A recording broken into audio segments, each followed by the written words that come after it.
What's going on YouTube? Today is oil change day here in the shop, and we've actually got my daily driver here. So if you've got a Mk7 Golf, GTI, Sport Wagon, R, or Alltrack, follow along because I'm going to show you how to change the oil in it. Okay, so materials you need to do an oil change on your Mk7. Well, you're going to need oil, you're going to need a filter, and then, believe it or not, you're also going to need to get a new oil plug because they're one-time use, or meant to be one-time use. So to prevent any leaks, go ahead and pick yourself up one of these. They're really inexpensive.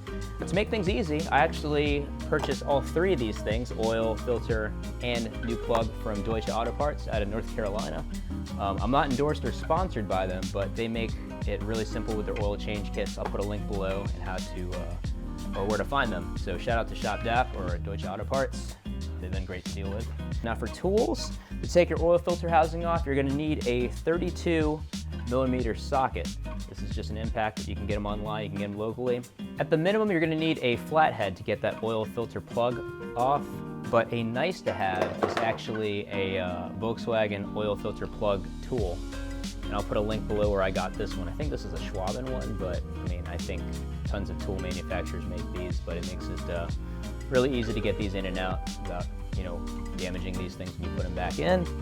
And depending on what Golf you have, you may have some underbody protection. So if you're like me with an Alltrack, you're also going to need a T25 Torx bit and a 13mm socket. All right, well, step one, go ahead and pop the hood. So start off by removing the engine cover, just by pulling up on it. Next, go ahead and loosen the oil filter cap so that the engine doesn't create a vacuum. And I also like to pull up on the dipstick, like so too, just to help that along. All right, while you're up here, now's a good time to go ahead and crack the oil filter housing loose.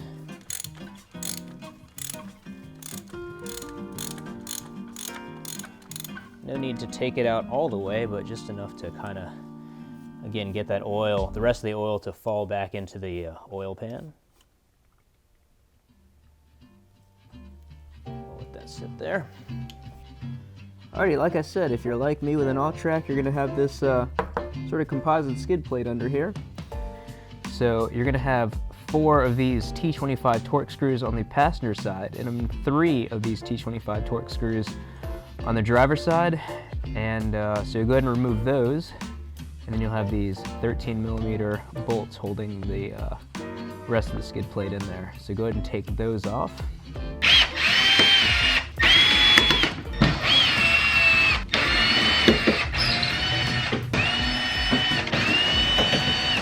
Well, I'm under here. There's, let's see, 4 total in the front and 4 total, nope, 4 in the front and 2 in the back.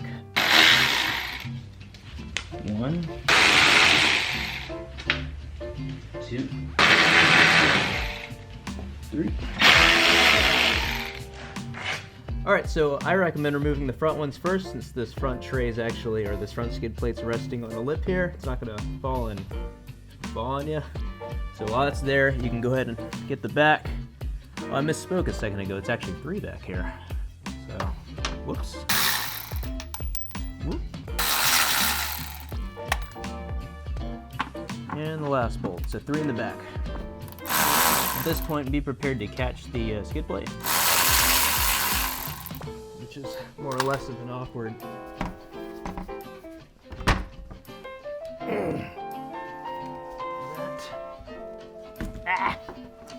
All right, so now you've got your skid plate out of the way, you've got access to your oil pan. You go ahead and insert your tool into the oil plug, like so. Rotate.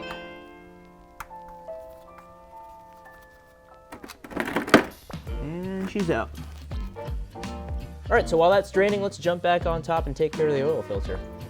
So let's go ahead and remove this the rest of the way.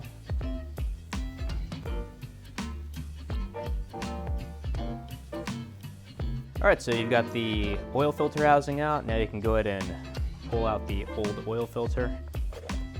That's trash. Now make sure you remember to remove the old oil filter O-ring. Your oil filter should have came with a new one, so go ahead and remove that and throw that out.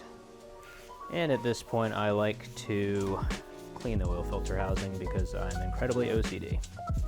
Now while I'm doing this, I'd like to take the moment here to give a shout out to Grease Monkey Gloves for sending me these awesome nitrile disposable gloves.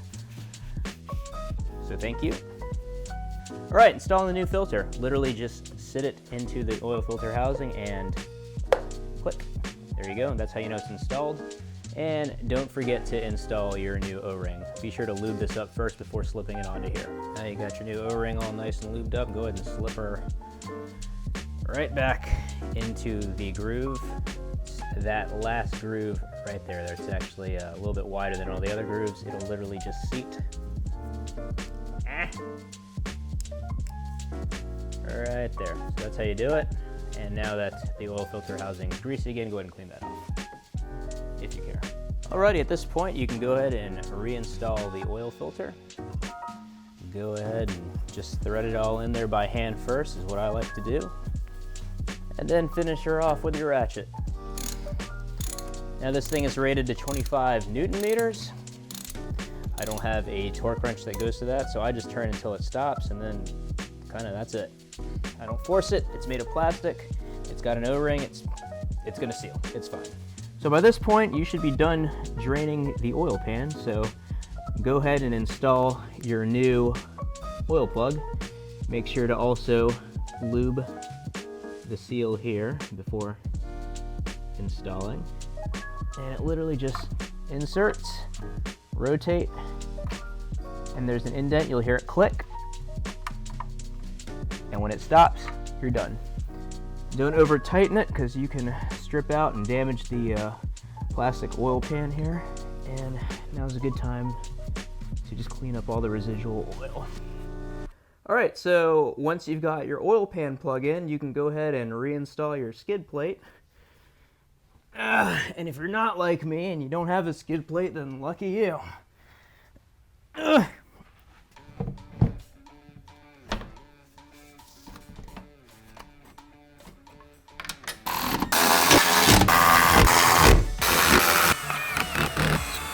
All right, now that you've got the oil plug installed properly, double check that you do. I've got a funny story about how my buddy failed to do that and did an oil flush one time. But anyway, now you can go ahead and add oil. Now the capacity for this is 5.7 quarts. I'm gonna go ahead and fill it up to about 5.5, start the car to get the oil kind of circulated throughout, recheck my level, and top off as needed. All right, after you've run your engine and got it warm, go ahead and check your level and top off as needed, which I've already done. But let's go ahead and check it again. I like to wipe the dipstick first. Dip it back in there. Pull it back out. All right, looking at the dipstick, we're right between the min and the max is where I like to be. Go ahead and close your cap. Actually, I almost forgot the last thing here.